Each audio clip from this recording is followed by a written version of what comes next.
Hello ladies and gentlemen, my name is Dan, the voice behind ThatKaitoDan, and welcome to part 2 of the RWBY/Pokemon pairing project. And yes, I did say part 2, because part 1 of this project is over on my collab partner's channel, Freelancer Amber. Say hello Amber. What is up people of the internet? My name is Freelancer Amber, a fellow RWBY and Pokemon fan, and me and Dan have been pairing up RWBY characters with certain Pokemon to make their dream team.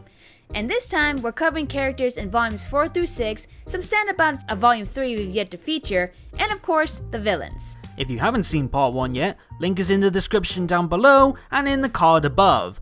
But to give you guys a brief summary of the structure that we're using, we're only going for a maximum of 3 Pokemon per character. No mythical, legendary, or ultra beasts will be used, with extreme exceptions. There will be no repeat Pokemon, again with some rare exceptions.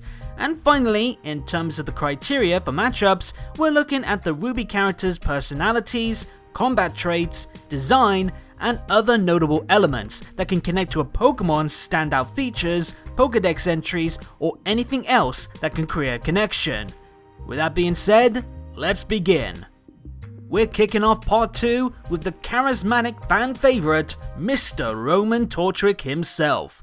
For his first Pokemon, we went for a similar sounding ghost fire Pokemon, Litwick, who can not only fit Roman's explosive cane fire, but it also harkens to Roman being inspired by the Pinocchio character, Candlewick. You know, with it being a candle, no duh. We also thought the smooth criminal should get a crocodile, as it too has a name fitting a characteristic of this law-breaking trainer. And finally, thanks to his emblem being a smiling jack-o'-lantern, we thought it would be best for him to have the pumpkin Pokemon, Gourgeist. A small female cohort working alongside Torchwick. Now who does that make you think of? We're of course talking about Neapolitan. The murderous mute is well known for her incredible disguises and trickery with her illusions. So for a character iconic for her transforming skills, naturally she must have a Ditto. Secondly, we focus on the fact that Neo may look cute, but inside that small package is one of RWBY's toughest and deadliest fighters. So what better Pokemon to fit than the adorable yet powerful plushie, Stuffle? I mean, look at them! Do these forget the fishes of mercy? Lastly, because we couldn't resist, the girl named after ice cream must have the ice cream Pokemon, Vanillux. From the chilled killer to the flame fatale, Cinder Fall. The devilish woman's got a lot of deadly fire behind her commanding presence, which is very similar to the nature of a Salazzle, who tends to tower above those who are in her control.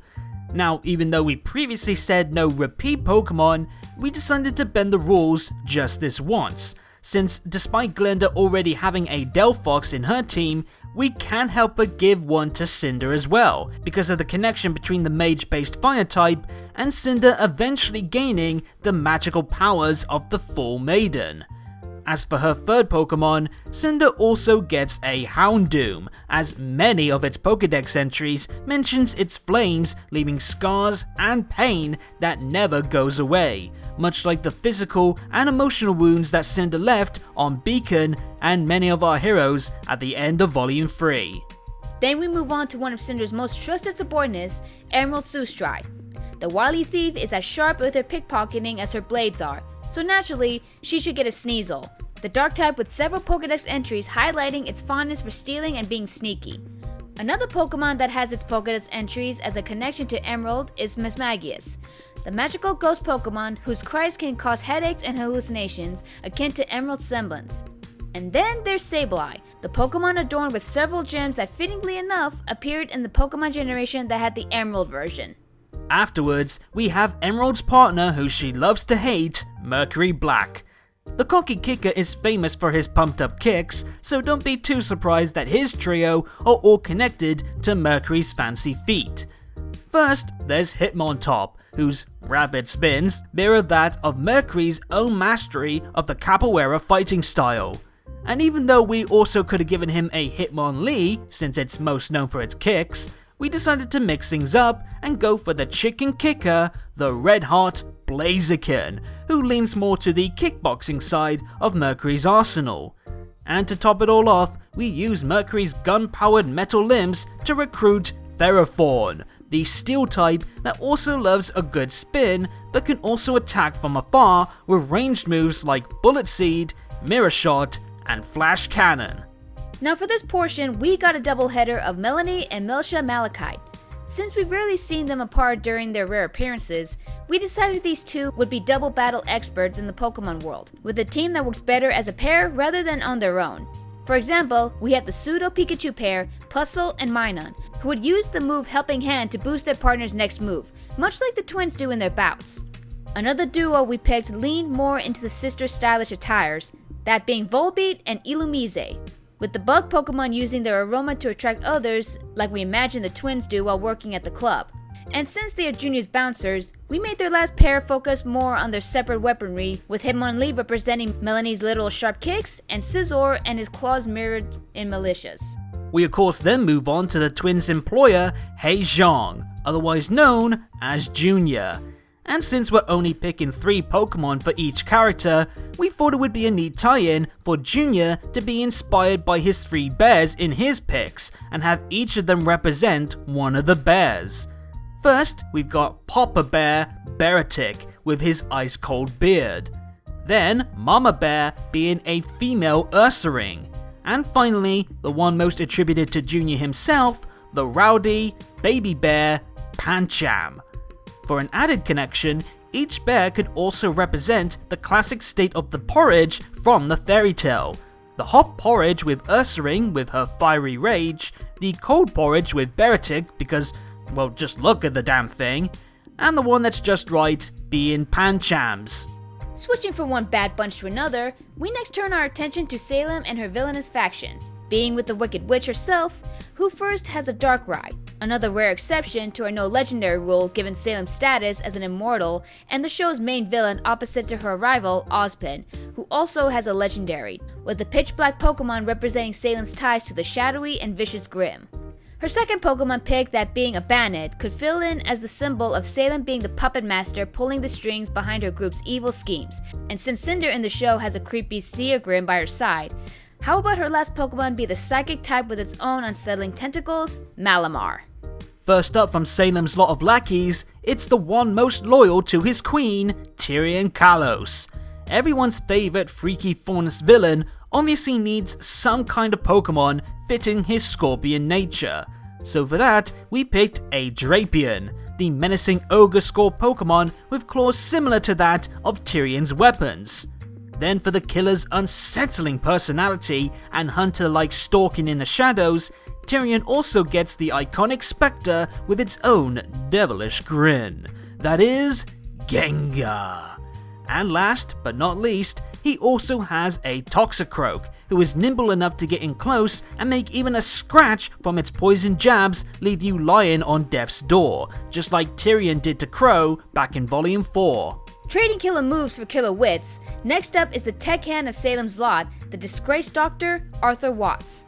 One of Arthur's first creations was the troublesome Black Queen virus used during the fall of Beacon, so for that, we should get a Porygon Z, the virtual Pokemon noted for its strange behavior due to technical errors.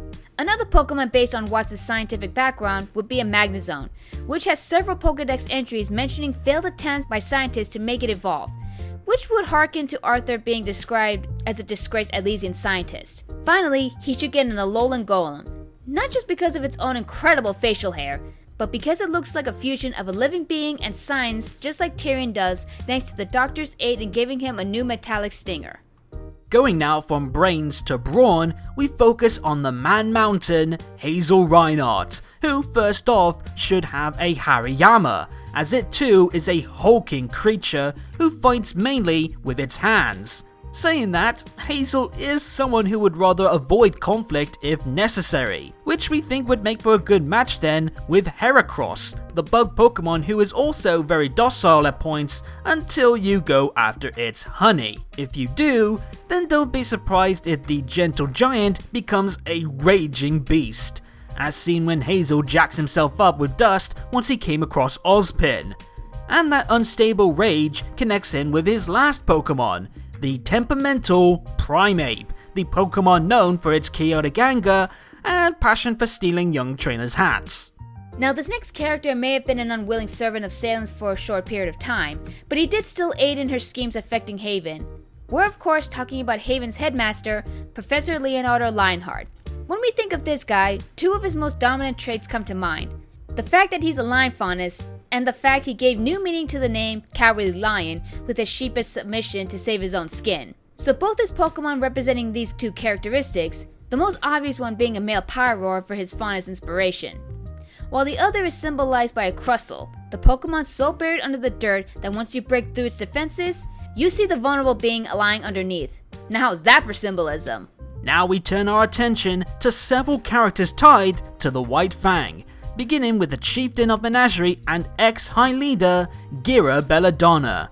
And for him and his lovely wife Kali Belladonna, we both opted for these two to get a pair of Pokemon for different reasons.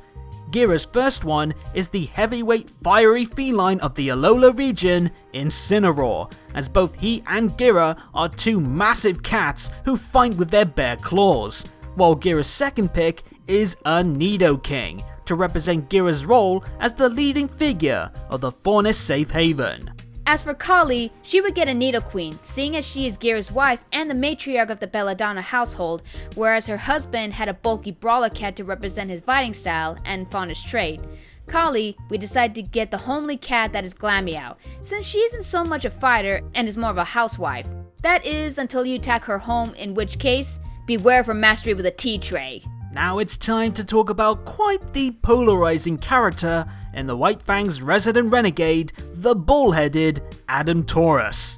And let's just get a quick and obvious one out of the way first. Since he's a bull faunus and his last name is Taurus, his first Pokemon is a Tauros. His second Pokemon is another pick that has quite the stigma of rage and edgelord aggression. That being Zangoose, the Pokemon with his own scar-like features over one eye, and is someone with his own unending rivalry with Seviper, much like Adam has for Blake. And finally, to represent this iconic mask and sword, the Goat Boy also has a Marowak, the Pokemon known for its own trademark headwear. Now I had the misfortune of discussing Adam's cultist lackeys, the Fox brothers, Corsac and Fennec Albane. Due to the mysterious nature of the two, we don't have much to go on bar their fox traits and their elemental daggers, so we decided they should share a duo of 1 Ninetales each, with Corsac having the traditional variant due to his fire dagger, and Fennec getting the Alolan ice type version to trade his wind dagger for a chilling breeze.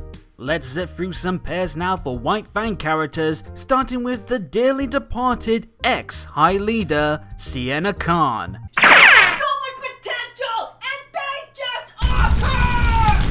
Anyway, while the Pokemon world doesn't have a tiger Pokemon, we could use Sienna's Indian design to give her a Persian, another feline with a jewel on their forehead that connects these two as a pseudo-link to Indo-Persian culture.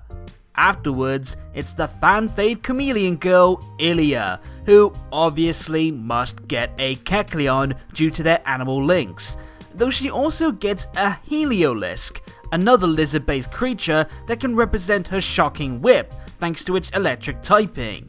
Then for the stoic assassin Yuma, we naturally have to use one of Pokemon's many notorious bat fiends, so we opted for Crobat, since it can also stealthily fly through the night hunting its prey. And finally, we have the White Fang Lieutenant, also known as Banesaw, and with no chainsaw related Pokemon to give him, yet, the closest we could get to the big guy's destructive blade was the drills of an Excadrill. Now we move on to some of the notable faces from the Vytal Festival tournament. One is the leader of Team Funky, the Jazzman, Flint Cole. From what we briefly saw in Volume 3, Flint has a music theme, so we used that for his Pokemon team. For example, there's the music note Pokemon, Chatot, which could probably mimic Flint's music or a singer's vocals to accompany it. Then there's the Soundwave Pokemon, Noivern, who can bellow out sound waves much like Flint and his trusty trumpet. Then to fill out the band, we have the jovial Ludicolo, who can add some style to the performance with his festive dancing. Now we shuffle the music from jazz to J-pop, with Flint's feline partner, Neon Cat, who, of course, has to have a cat Pokemon. so we opted for a Skitty, as this little kitten likes to chase things around and could probably ride with Neon whenever she skates on by.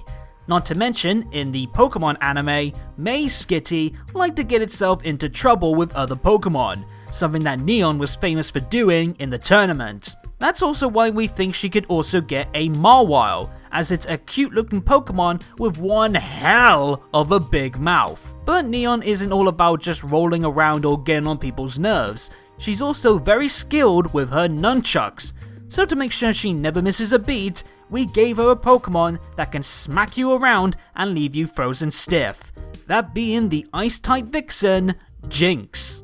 It's only fair now to finish off Team Sun with the two lads who made their own impressions during the tournament. Some good and some bad. The unfortunate bad side comes from Sage Ayana, who didn't last long before getting knocked out, but we got to see he had one hell of a giant sword. So perhaps he can have a Pokemon that carries a big hunk of metal too, like Girder. Then there was the lad voiced by my fellow Brit Gavin Free, the pirate-themed Scarlet David, who, since he's based on the Neverland trickster Peter Pan, we thought if we're gonna give him just one Pokemon, it's only fair that we give him his own fairy companion, akin to Tinkerbell, with the teeny tiny Ribombee. Let's do another combo, this time for the adorable Cotta-Arc family. Hashtag protect the Cotta-Arcs! For the loving mothers, Saffron and Terra, we thought it would be handy for them to have a Pokemon that could act as a nanny for Adrian while they're busy at work or elsewhere around Argus. So for that, how about a Chansey, the tender Pokemon known for nursing an egg or the many patients of the world's Pokemon centers. As for the little tyke Adrian, we thought it'd be cute for him to have a pair of baby Pokemon that could act as his friends and pseudo-siblings. To represent Adrian's bond with his mothers, we have Cubone, a Pokemon famous for how close it's tied to its mother. And then there's Bonsly, a toddler who could give Adrian a run for his money when it comes to its tearful screams. Sticking in August for the moment, we have to also bring up the stalwart face of the Neri Nubuk base, the witty, the tenacious, specialist operative, Caroline Cordovin. For a stout woman such as herself, we obviously have to mix some steel and rock types. For example, there's Steelix, the massive monster that could also serve as Cordovin's mecha, whilst Rhyperior jumps in with its mighty drill to help her go Giga Drill Breaker! And to round out her squadron, she also has a Rampardos, the fossil Pokemon that, even with its tough cranium, is likely not as hard-headed and stubborn as its master. Moving on to someone I wouldn't exactly call her friend. Acquaintance? Not quite. Colleague? Warmer? Enemy? That's the one! The Grim Reaper, Maria Calavera.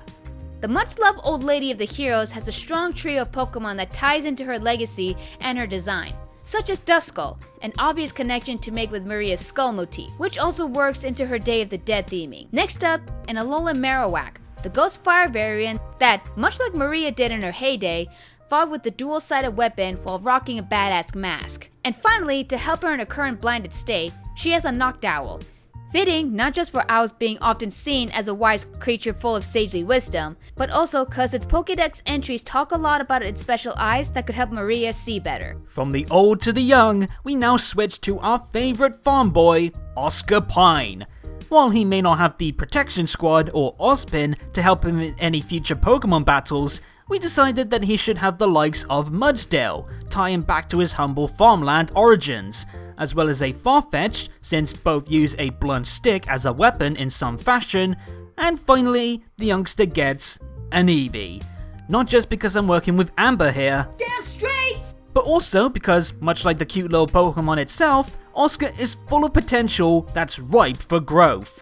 We're next going to pair up two of this world's seasonal maidens with the sadly deceased duo of Amber, the one voiced by Laura Bailey, not me, and Summer Rose. Starting off with the now ex-Fall Maiden, who didn't offer us much to go on, but since she was our introduction to the multi-elemental powers of a maiden, it seems fair to give Amber a cast form, the Pokemon who also works with the weather to great effect. And then there's the dearly departed mother, Summer, who gets a Lilligant, the graceful and loving flower-themed Pokemon who, if you read its Moon Pokédex entry, has a very depressing link to Summer's romance with Ty and her tragic fate. And now if you excuse me... While my partner is busy turning into a water type, I'll distract you by moving on to the Branwen Tribe and the Pokemon for some of their noteworthy members. With just the single mon to his name, we gave Shady Man a shift tree, since they both have very devious sounding names. Moving up a rank to Vytal, she gets 2 Pokemon, one being a Leavanny, a grass type fitting the spring name bandit who also fights with crescent bladed weapons, while Vytal's second Pokemon is a Shedinja, embodying Vytal's role as Raven's maiden proxy, becoming the shell that protects her leader, while Raven lives on without being a target, akin in a way to Shedinja being the former shell of a Nincada once it evolves into a Ninjask. And as for the mysterious bandit leader herself, thanks to our no sword and shield Pokemon rule, we can't give her the obvious pick of a Corviknight. Damn it, it's such a perfect fit! Oh look, she stopped crying. Anyway, instead, we compromised with Raven getting a Honchkrow, a similar dark bird that could also connect to her brother and their interesting, to say the least, sibling bond. Mandibuzz is also on her list, a fitting scavenger creature for a bandit to count on, with her final entry being a Cloyster, which represents both Raven's mask and her many blades with its spikes, but also her formidable effort to protect her powers and hide away her insecurities, much like the shell of a Cloyster. Upgrading from the bandits to the high class, we turn our attention to the Schnee males and their friendly butler. Starting off with Klein, let's give him a Herdier, the scruffy pooch with familiar facial hair that seems perfect for a butler, more so anyway, than the chaotic 3-headed duo whose multiple heads acts as our tie-in to Klein's many personalities. Moving on to his masters, since Jacques has raised Wiggly to practically be just like him, we thought it'd be cool, get it? Cool? Whatever, to make their 2 Pokemon be connected. Jacques could have an Avalugg and a Abomasnow, both representing the SDC Kingpin's dust mining dynasty and his design, while his prodigy, Whitley, gets the pre-evolutions Bergmite and Snover, the pair that will one day evolve into the bigger, nastier forms.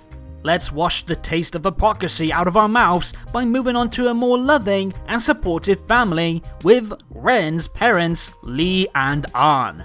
Though their time with us was fleeting, we got to see just how much of an impact they were on their little Lai, and this is also found in their Pokemon.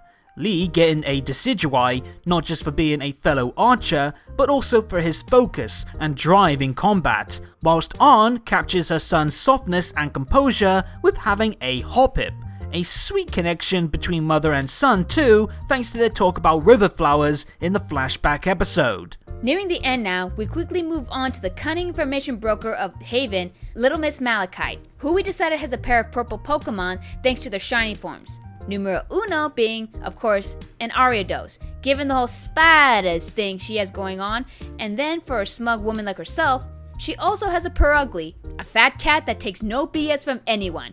While I'm no fan of spiders, I am a fan of more Brits in RWBY, much like Tock, whose cocky croc persona and her even sharper teeth has to earn her a Feraligatr. And before anyone says she's a crocodile, not an alligator, shut it. This is the best that we can do until we get a croc Pokemon. A Crocomon. A Pokecroc. Next! Another quick one, and while we have our no legendary rule, we couldn't resist giving the legend that is Jin, a Pokemon that is also a cheeky genie, the Jin of the Hoops, Hoopa. And finally, we can end this with the beginning. The pair that kickstarted not just the world of Remnant, but were influential in the start of our battle with Salem. The brothers Grimm, the god of light and the god of darkness, who both get to break the no legends rule too since, well, they're freaking gods. They can clearly do whatever they want, even with our rules.